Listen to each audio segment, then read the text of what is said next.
ನಗರದ ಶ್ರೀ ಜಾಲರಿ ಗಂಗಮ್ಮ ದೇವಾಲಯದ 63ನೇ ವರ್ಷದ ಶ್ರೀ ಧರ್ಮರಾಯರ ಹೂವಿನ ಕರಗ ಮಹೋತ್ಸವವು ಏಪ್ರಿಲ್ 19ರಂದು ನಡೆಯಲಿದ್ದು, ಭಕ್ತರು ಹೆಚ್ಚಿನ ಸಂಖ್ಯೆಯಲ್ಲಿ ಭಾಗವಹಿಸಿ ಗ್ರಾಮದೇವತೆಯ ಕೃಪೆಗೆ ಪಾತ್ರರಾಗಬೇಕೆಂದು ಕರಗ ಮಹೋತ್ಸವ ಸೇವಾ ಸಮಿತಿ ಅಧ್ಯಕ್ಷ ಕೆವಿ ಮಂಜುನಾಥ್ ಮನವಿ ಮಾಡಿದರು.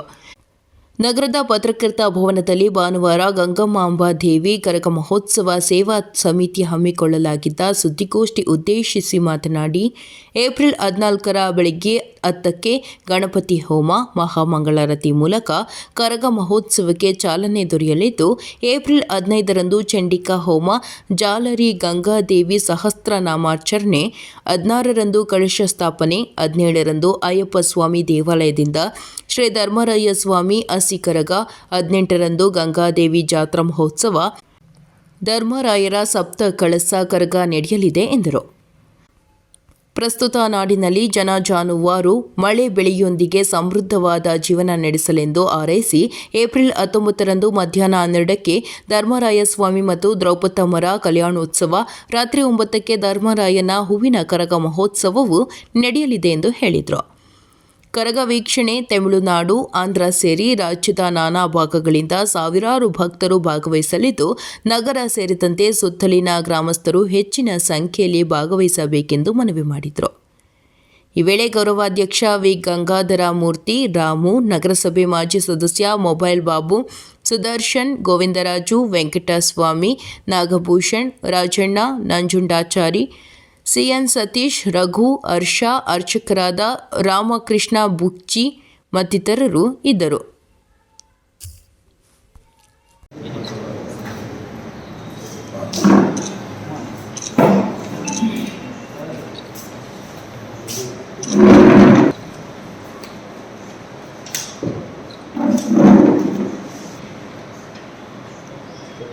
ಈ ಕಾರ್ಯಕ್ರಮ ಬಹಳ ಯಶಸ್ವಿಯಾಗಿ ನೆರವೇರುತ್ತೆ ಮತ್ತು ಈ ಕಾರ್ಯಕ್ರಮ ಬಗ್ಗೆ ಎಲ್ಲರಿಗೂ, ನಮ್ಮ ಚಿಕ್ಕಬಳ್ಳಾಪುರ ಜನತೆಗೂ ಕರ್ನಾಟಕ ರಾಜ್ಯಕ್ಕೂ ಒಂದು ಸಮೃದ್ಧಿಯಾಗಿ ಬೆಳೆದು ಎಲ್ಲ ಆಯುಷ್ಯ ಆರೋಗ್ಯ ಭಗವಂತ ಎಲ್ಲ ಕೊಟ್ಟು ಯಶಸ್ವಿಯಾಗಲಿ ಅಂತೇಳಿ ಹೇಳ್ಬಿಟ್ಟು ಜೈ ಹಿಂದ್ ಜೈ ಕರ್ನಾಟಕ.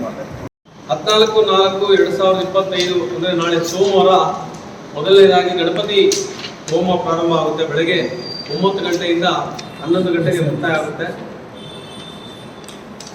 15ನೇ ತಾರೀಕು ವಿಶೇಷವಾಗಿ ಚಂಡಿಕಾ ಹೋಮ ಅಂತೇಳಿ ಮಾಡ್ತೀವಿ. ಸುಮಂಗಲರಿಯಿಂದ ಕುಂಕುಮಾರ್ಚನೆ ಮತ್ತು ಅಲ್ಲೇ ಒಂದು ಪ್ರಸಾದ ವಿನಿಯೋಗ ನಮ್ಮ ರಮೇಶ್ ಶಾಸ್ತ್ರಿಗಳ ಕಡೆಯಿಂದ ಮತ್ತು ಎಲ್ಲ ಕಡೆಯಿಂದನೂ ಈ ಕಾರ್ಯಕ್ರಮ ಬಹಳ ಯಶಸ್ವಿಯಾಗಿ ನೆರವೇರುತ್ತೆ.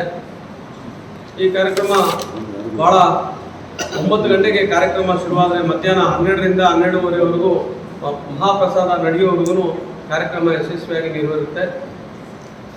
ಊರಿನ ಒಂದು ಮಳೆ ಬೆಳೆ ಎಲ್ಲ ಚೆನ್ನಾಗಿ ಒಂದು ಸಮೃದ್ಧಿಯಾಗಿ ಒಂದು ಆರೋಗ್ಯ ನೀಡಲಿ ಅಂತೇಳಿ ಈ ಕಾರ್ಯಕ್ರಮ ಯಶಸ್ವಿಯಾಗಿ ಒಂದು ಹೋಮದ ಮುಖಾಂತರ ಊರಿನ ಎಲ್ಲ ಜನರಿಗೂ ಈ ಮಾಹಿತಿಯನ್ನು ತಿಳಿಸ್ತಾ ಇದ್ದೀವಿ.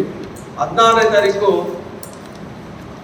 ಸಂಜೆ 7 ಗಂಟೆಗೆ ಸರಿಯಾಗಿ ಒಂದು ಧ್ವಜಾರೋಹಣ ಕಾರ್ಯಕ್ರಮ ಇದೆ. ಧರ್ಮೇಂದ್ರ ಅವರೊಂದು ಧ್ವಜಾರೋಹಣವನ್ನು ನೆರವೇರಿಸಿ ಆ ಜಾಲಾರಿ ಗಂಗಮ್ಮ ತಾಯಿ ಮತ್ತು ಧರ್ಮರಾಯಿ ದ್ರೌಪದಮ್ಮನ ಒಂದು ವಿಗ್ರಹ ಇಟ್ಟು ಒಂದು ಪೂಜೆ ಕಳಶ ಸ್ಥಾಪನೆ ಮಾಡಿ, ಆ ಕಳಶ ಸ್ಥಾಪನೆ ಮಾಡಿದ ನಂತರ ಧ್ವಜಾರೋಹಣ ಮಾಡಿ ಆ ಕರಗ ಮಹೋತ್ಸವನ ಬುಧವಾರದಿಂದ ಒಂದು ಪ್ರಾರಂಭೋತ್ಸವ ಮಾಡ್ತೀವಿ. ಇದೇ ರೀತಿ ಗುರುವಾರ 17ನೇ ತಾರೀಕು ಅಯ್ಯಪ್ಪ ಸ್ವಾಮಿ ದೇವಾಲಯದಿಂದ ಹಸಿ ಕರಗ ಅಂತ ಹೇಳಿಬಿಟ್ಟು ಒಂದು ಕಾರ್ಯಕ್ರಮ ಇಟ್ಕೊಂಡಿದ್ವಿ. ಅಲ್ಲಿಂದ ಒಂದು ರಾಜಬೀದಿಗಳಲ್ಲಿ ಮುಖಾಂತರ ಬಂದು ಒಂದು 7 ಗಂಟೆ 8 ಗಂಟೆಗೆ ಸ್ಟಾರ್ಟ್ ಆದರೆ ಮಿನಿಮಮ್ ಒಂದು 10 ಗಂಟೆ ದೇವಸ್ಥಾನ ಹತ್ತಕ್ಕೆ ತಲುಪೋದಕ್ಕೆ ಒಂದು ವ್ಯವಸ್ಥೆ ಹಸಿ ಕರಗ ನೆರವೇರಿಸ್ತೀವಿ. ಇದೇ ರೀತಿ 18ನೇ ತಾರೀಕು ಊರಿನ ಜಾಲಾರಿ ಗಂಗಮ್ಮ ತಾಯಿ ದೇವಸ್ಥಾನದ ಬೆಳಗ್ಗೆ 7ರಿಂದ ರಾತ್ರಿ ಒಂದು 9 ಗಂಟೆಯಿಂದ 10 ಗಂಟೆವರೆಗೂ ಜಾತ್ರೆ ಕಾರ್ಯಕ್ರಮ ಇರುತ್ತೆ. ಆ ಜಾತ್ರೆ ಕಾರ್ಯಕ್ರಮ ಸುಮಾರು ಬೆಳಗ್ಗೆ ತಂಬಿಟ್ಟು ತಂದು ಸುಮಂಗ್ಲಿಯರೆಲ್ಲ ಆ ತಂಬಿಟ್ಟನ್ನ ತಾಯಿಗೆ ಒಂದು ಆರತಿ ಮುಖಾಂತರ ಅರ್ಪಿಸಿ, ಧರ್ಮರಾಯರ ಮತ್ತು ದ್ರೌಪದಮ್ಮಗೆ ಒಂದು ಅರ್ಪಿಸಿ ಆ ಕಾರ್ಯಕ್ರಮ ಒಂದು ಊರಿನ ಜಾತ್ರೆ ನಡೆಯುತ್ತೆ. ಇದೇ ರೀತಿ ಸಪ್ತ ಕಲಶ ಕರಗ ಅಂತೇಳಿ ಆ ಕಲಶ 7 ಗಂಟೆಗೆ ಪ್ರಾರಂಭ ಆಗುತ್ತೆ. 7 ಗಂಟೆಗೆ ಸ್ಟಾರ್ಟ್ ಆದರೆ ಅದನ್ನು ಹೆಚ್ಚು ಕಮ್ಮಿ ಒಂದು 8ರಿಂದ 8:30ವರೆಗೆ ಮುಕ್ತಾಯ ಆಗುತ್ತೆ. ಇದೇ ರೀತಿ ಬೆಳಗ್ಗೆ ನಮ್ಮ ಚಿಕ್ಕಬಳ್ಳಾಪುರದಲ್ಲಿ 1961ರಲ್ಲಿ ಕರ್ಗ ಮಾಡಬೇಕು ಅಂತೇಳಿ ಆಗಿನ ಕಾಲದಲ್ಲಿ ಈ ಕರ್ಗ ಮಾಡಲಿಕ್ಕೆ ಕಾರಣ ಏನಂತಂದರೆ 60ನೇ ಇಸ್ವಿಯಲ್ಲಿ ಶ್ರೀ ಜಾಲಾರಿ ಗಂಗಮ್ಮ ದೇವರು ಭಾಳ ಹಳೆ ಕಾಲದ ದೇವರಾಗಿತ್ತು. ಅದನ್ನು ಬಣ್ಣ ಹಚ್ಚಬೇಕು, ಮೊದಲಿಂದ ಯಾವ ರೀತಿ ದೇವರು ಪ್ರತಿಷ್ಠಾಪನೆ ಮಾಡಬೇಕು ಅಂಥೇಳಿ ಕಂಪ್ಲೀಟು ಇರ್ತಕ್ಕಂಥ ಬಣ್ಣ ಏನು ಅಲಂಕಾರ ಮಾಡಿರ್ತಕ್ಕಂಥ ಎಲ್ಲ ಕಲಿಬಿಟ್ಟು ಹೊಸದಾಗಿ ಬಣ್ಣ ಹಾಕಲಿಕ್ಕೆ ಶುರು ಮಾಡಿದ್ರು.